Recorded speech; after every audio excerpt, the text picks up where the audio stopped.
really started in Oregon, but then you've made a transition to Michigan and soon Massachusetts. What was the decision behind pushing out of the West Coast and more towards the Midwest and the East Coast?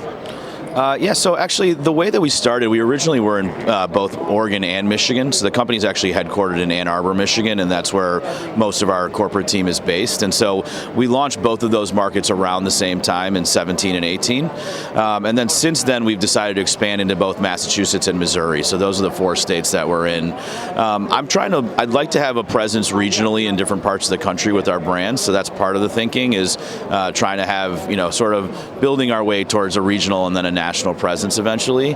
As we look at new markets now, we are also focused more on sort of how competitive the markets are, what the licensing frameworks are. So we've kind of migrated from very open and competitive markets like Oregon and Michigan to slightly more sort of restrictive markets like Missouri and Massachusetts. And as we look forward more, we'll probably start to target more and more of some of those limited license states.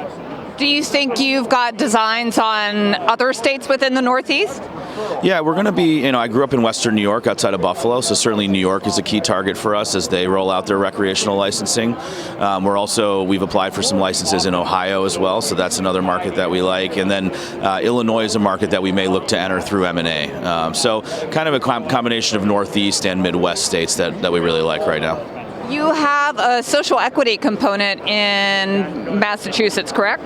Yeah, in Massachusetts, we have 3 retail stores opening in the city of Boston in the next several months, and those stores are all in partnership with a social equity licensee named Brian Chavez. So it's a really exciting partnership where we've, kind of worked with him. He's the 51% owner of these 3 licenses. We're the 49% owner. We're taking primary day-to-day operational responsibility, but him and I sort of jointly manage the business from a major decision standpoint. And as far as we know, it's one of the first partnerships like this in the industry where it's across 3 retail licenses in a very prominent city like Boston.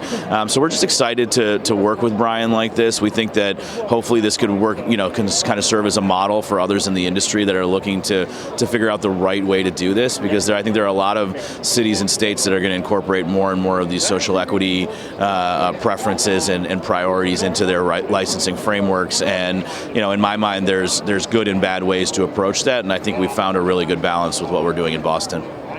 I'm Deborah Borchardt reporting for the Green Market Report from the NCIA conference in San Francisco, California.